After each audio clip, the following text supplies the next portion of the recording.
Welcome back to our brothers. This is your G talker. இந்த வீடியோல நம்ம என்ன பார்க்க போறோம்னா, ஒனிமிஷா த வே ஆஃப் ஸ்வாட் இந்த கேமோட ட்ரெய்லர் பிரேக் டவுன் தான். இந்த கேமுக்கு யார் யாரெல்லாம் PlayStation 2 காலத்திலேருந்து ஃபேன் பாய்ஸா இருக்கீங்களோ, அவங்க எல்லாரும் மறக்காம கமெண்ட்ல சொல்லுங்க. அதே மாரி இந்த கேம் பத்தி எதுவுமே தெரியாம, என்ன மாரி இந்த ட்ரெய்லர பார்த்தோனே இந்த கேமுக்கு ஹைப் ஆனவங்களும் கமெண்ட்ல சொல்லுங்க. அதே மாரி இந்த கேம் பத்தி எதுவுமே தெரியலனாலும் ஒண்ணும் பிரச்சனை இல்ல. இந்த கேமோட ட்ரெய்லர ஃபுல்லா அலசி ஆராய்ஞ்சிருவோமா?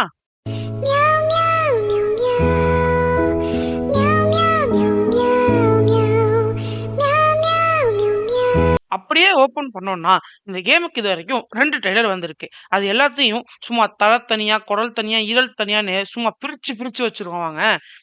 அதுக்கு முன்னாடி இந்த ட்ரெய்லர் பார்த்துட்டு நான் இம்ப்ரெஸ் ஆகி, இந்த கேம் பத்தின டீட்டெயில்ஸ் எல்லாம் கேதர் பண்ணலான்னு போகும்போது தான் எனக்கு தெரிய வந்துச்சு. இதுவரைக்கும் இந்த கேமுக்கு மொத்தம் 4 கேம்ஸ், 2 ஸ்பின் ஆஃப்ஸ் இருந்திருக்கு. அதெல்லாம் எப்பன்னா PlayStation 2 அண்ட் PlayStation 3 காலத்துல வந்திருக்கு.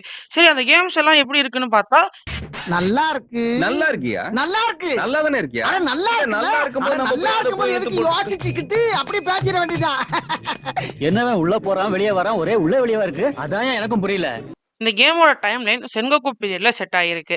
இந்த கேமோட மெயின் பிளாட் என்ன அப்படின்னா, கென்மா அப்படிங்கிற ஒரு டீமன் ஃபோர்ஸஸ் ஓடா நொபுனாகா. இந்த பேர் நம்ம இப்ப எங்கேயோ ரீசெண்டா கேள்விப்பட்ட மாதிரியே இருக்குல்ல. ஆமா, அங்கதான் கேள்விப்பட்டிருக்கீங்க. அங்க என்னடான்னா அவரை கொல்றாங்க. இங்க என்னடான்னா இவரை ரெசரெக்ட் பண்ணி மொத்த ஜப்பானையும் கண்ட்ரோல் பண்றதுக்கு இந்த கென்மா ஃபோர்ஸஸ் பிளான் பண்ணுது. இதை தடுக்கிற ஒரு சாமுராயா தான் நம்ம போவோமே.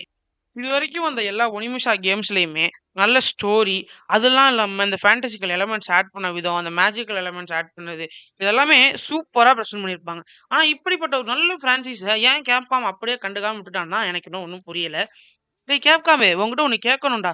இத்தன வருஷமா இந்த கேம் பிரான்சைஸ கண்டுக்காம விட்டுட்டு, இப்ப புதுசா ஒரு கேம் ரிலீஸ் பண்ற. அதுவரைக்கும் எனக்கு சந்தோஷம் தான். ஐ அப்ரிஷியேட்டா.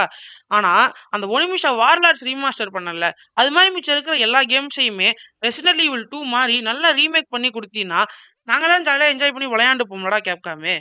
ஏன்டா இப்படி பண்ற? இந்த கேம்ல நம்ம எல்லாரும் வச்சு ப்ளே பண்ண போற கேரக்டர் மியாமோட்டோ முசாஷி. இவரா தான் இந்த கேம் ஃபுல்லா நம்ம ப்ளே பண்ண போறோம். அதுக்கு ஒண்ணும் சும்மா இல்ல. மனுஷன் நல்லா ஸ்வாகா, கெத்தா, சூப்பரா தான் இருக்காரு. அதே நேரம் இந்த கேரக்டருக்கு இந்த வேர்ல்டுக்குள்ள எப்படி வந்தோம் அப்படிங்கிற எந்த ஒரு இதுவுமே புரியல. எனக்கு என்ன தோணுது அப்புட்ன்னா, இந்த கேம பொறுத்தவரைக்கும் 2 ஆப்ஷன்ஸ் இருக்கு. யாரோ ஒருத்தவங்க இவர ரெசரெக்ட் பண்ணியோ, இல்ல டைம் டிராவல் பண்ணியோ இந்த கென்மா ஃபோர்ஸஸ அழிக்க இங்க கூட்டிட்டு வந்திருக்காங்க. அத எப்படி சொல்ற அப்படின்னு கேட்டீங்கன்னா, அந்த அவர் கையில ஒரு காண்ட்லெட் இருக்கும்ல. அந்த காண்ட்லெட்ட பார்த்தீங்கன்னா, அந்த காண்ட்லெட் இவர்ட்ட பேசுது. "நீ நல்லா இருக்கியான்னு." அத பார்க்கும்போது தான் எனக்கு ஒரு சந்தேகம் வருது. யாரோ ஒருத்தவங்க இந்த கென்மா ஃபோர்ஸஸ அழிக்கிறதுக்காக இவர இங்க ரெசரெக்ட் பண்ணி கொண்டு வந்திருக்காங்க. செகண்ட் ட்ரெய்லருக்கு வந்தோம்னா, ஸ்டார்ட்டிங்லயே நான் என்ன இடத்துல இருக்கேன் அப்படிங்கிறத அந்த குழப்பத்த அவன் காமிச்சப்பயே எனக்கு புரியுது. இது ஏதோ ஒரு வகையில ஒண்ணு ரெசரக்ஷனா இருக்கணும், இல்ல டைம் டிராவலா இருக்கணும் அப்படிங்கிறது அங்கேயே கன்ஃபார்ம் ஆகுது. அப்படியே அந்த ட்ரெய்லரோட மிட் போர்ஷனுக்கு வந்தோம் அப்படின்னா, ஒருத்தன் நம்ம கூட சண்டைக்கு வரான். அவன் என்னடான்னா, நம்மள மாரியே ஒரு காண்ட்லெட் வச்சிருக்கான். நம்மளோடது ப்ளூ கலர்ல இருக்குது. அவனோடது பர்பிள் கலர்ல இருக்கு. இத பார்க்கும்போது எனக்கு என்னமோ அவன் தான் மெயின் பாஸா இருக்கணுமோ அப்படிங்கிறதும் தோணுது. என்னன்னா, அவன் நம்மள்ட்ட பேசுறதெல்லாம் பார்த்தீங்க அப்படின்னா, யாராவது இந்த இடத்துல ஒருத்தர் தான் நிலைச்சு நிக்க முடியும் அப்படிங்கிறதையும் சொல்றான். அதே நேரம் இவ்ளோ நேரம் அவர் எங்க இருக்கானான்னு தெரியாதப்போ, ஆனா இவன மட்டும் அவருக்கு தெரியுது. அவனோட பேரையும் சொல்றாரு. இதெல்லாம் வச்சு நான் பார்க்கும்போது தான், எனக்கு இது ரெசரக்ஷனா இருக்கணும். நம்மள மாரியே ஒருத்தன் ரெசரெக்ட் ஆயி, அவனும் இந்த இடத்துக்கு வந்திருக்கான். அவன் நம்மளோட காம்படிட்டர்.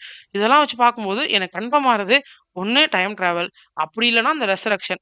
இது 2த்துல ஏதாச்சும் ஒண்ணா தான் இருக்கணும். அதே மாரி இந்த ட்ரெய்லரோட எண்டுக்கு வந்தீங்க அப்புட்ன்னா, அதுல ஒரு பொண்ணு இருப்பாங்க. அந்த பொண்ண காமிக்கும்போது ஒரு நல்ல ஒரு டிவோஷனலா காமிக்கிறாங்க. அத பார்க்கும்போது எனக்கு என்ன தோணுதுன்னா, அந்த பொண்ணு தான் இந்த கென்மா ஃபோர்ஸ அழிக்க நம்மள ரெசரெக்ட்டோ, இல்ல டைம் டிராவலோ பண்ணி கூட்டிட்டு வந்திருக்காங்க. அப்படிங்கிறது இந்த இடத்துல உங்களுக்கு கன்ஃபார்மா தெரியுது. இந்நேரக்கும் உங்க எல்லாருக்கும் ஒரு சந்தேகமும் வந்திருக்கும். அது என்னன்னா, என்னடா அவன் டைம் டிராவலுங்கிறான். ஏதோ ரெசரக்ஷன்னு சொன்னான். ஏதோ ஓட நம்புனக ரெசரெக்ட் பண்ணதெல்லாம் சொன்னான். அப்படி இருக்கும்போது ஓகே அப்படின்னு நீங்க நினைக்கலாம். ஆனா டைம் டிராவலும் இருந்திருக்கு. அந்த 3 கேம்ல டைம் டிராவலுங்கிற ஒரு எலமெண்ட்டையும் யூஸ் பண்ணியிருக்காங்க. அப்படி இருக்கும்போது, இந்த கேம்ல ஏன் அத அவங்க ஃபுல் ஃப்ளெட்ஜ்டா யூஸ் பண்ணி ஒரு கேமா குடுக்க ட்ரை பண்ணியிருக்க கூடாது? அப்படிங்கிறது என்னோட பெர்ஸ்பெக்டிவ். இது மொத்தமே என்னோட பெர்ஸ்பெக்டிவ் தியரி தான். கேம் வந்தா தான் அந்த கேம் எப்படி இருக்குன்னு நமக்கு தெரியும். அந்த கேம் வந்தோனே அத பத்தி நம்ம சொன்னது உண்மையா பொய்யா எல்லாத்தையும் ஃபுல் பிரேக் டவுன் பண்ணிருவோம். இது மாரி உங்களுக்கும் நெறைய தியரீஸ்லாம் தோணியிருந்தா, மறக்காம கமெண்ட்ல சொல்லுங்க. நானும் படிச்சு தெரிஞ்சுக்கிறேன். இப்போ இந்த கேமோட கிராபிக்ஸ் அண்ட் அனிமேஷன் அதுக்குள்ள போவோமா? இந்த அனிமேஷன்ஸ், அப்புறம் கிராபிக்ஸு, அப்புறம் அந்த கேரக்டர் டிசைன் இதெல்லாம் பார்க்கும்போது நல்லா சூப்பரா கிறிஸ்பா இருக்குடா கேப்காமு. நல்லா பண்ணிட்டடா! அப்படின்னு சொல்றதுக்குள்ள எனக்கு ஒரு சின்ன சந்தேகமும் இருக்குடா. இதெல்லாம் இப்ப அந்த பாஸ் ஃபைட்லாம் பார்க்கும்போது, ஆல்ரெடி எங்கேயோ இந்த எல்டன் ரிங்கு, பிளாக் மீ தூக்காங்க, செக்கிரோ இதெல்லாம் லைட்டா பார்த்த மாரி இருக்கு. தூக்கிட்டியா? பரவால்ல. தூக்கியிருந்தாலும் ஒரு மாரி இந்த அனிமேஷன்ஸ் இதெல்லாம் பார்க்க நல்லா தான் இருக்கு. இன்னொரு விஷயமும் இருக்கு. இந்த கேமோட டார்க் தீம் அது எனக்கு ஒரு மாரி பார்த்தோனே கன்ஃபார்ம் ஆயிட்டு, நீ ஒரு சோல்ஸ் லைக் கேம தான் பிரசன்ட் பண்ண நெனைக்கிறேன்னு. நல்லா தான் இருக்கு. பிரசன்ட் பண்ணு. எப்படி இருக்குன்னு தான் பார்த்துருவோமே! இன்னொரு விஷயம், இந்த ஜப்பான் எப்போதுமே எல்லா கேம்ஸ்லயும் நல்லா ஒரு பிரைட்டா, சூப்பரா காமிச்சு, காமிச்சு இதுல ஒரு டார்க்கான அந்த ஜப்பான பார்க்க எனக்கு உண்மையிலேயே மஜாவான ஒரு ஃபீல் இருக்கு. பார்ப்போம். இந்த கேம் ரிலீஸ் ஆகட்டும். அது எப்படி இருக்குன்னு தான் நானும் பார்த்துர்றேன். சரி, இப்போ ஓவராலா எனக்கு இந்த கிராபிக்ஸ் இதெல்லாம் பார்க்குறப்ப எனக்கு உண்மையிலேயே புடிச்சிருந்துச்சு. ஒரு நல்ல கிராபிக்ஸ், நல்ல அனிமேஷன்ஸ் பண்ணியிருக்காங்க. ரிலீஸ் ஆவட்டும். எப்படி இருக்குன்னு பார்த்துருவோம். இப்ப அப்படியே கேம் பிளே பத்தி கொஞ்சம் பார்ப்போமா? கேம் பிளேன்னு எடுத்துக்கிட்டா, நல்ல ஒரு ஸ்மூத்தான கேம் பிளேவ தான் இங்க பிரசன்ட் பண்ணியிருக்காங்க. ஆனா, இது எல்லாமே பிசில ரெக்கார்ட் பண்ணது. எப்படி PlayStationக்கு வரப்போகுதுன்னு எனக்கு தெரியல. எத்தன FPS கிடைக்க போகுதுன்னு எனக்கு தெரியல.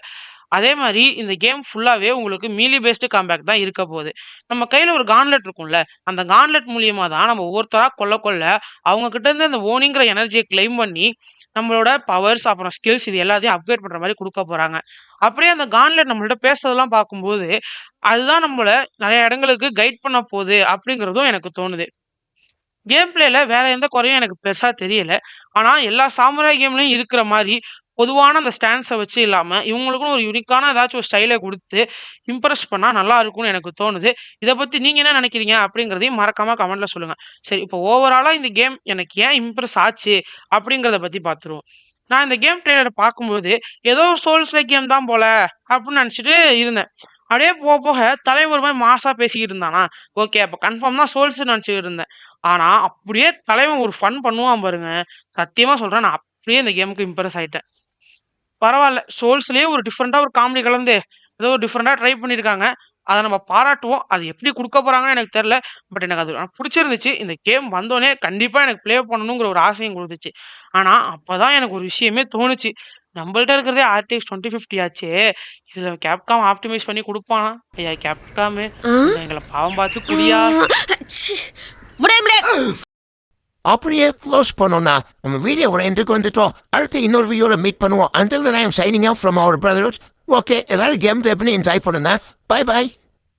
போறேன் நான் போறேன் வெறும் கூடா போறேன்.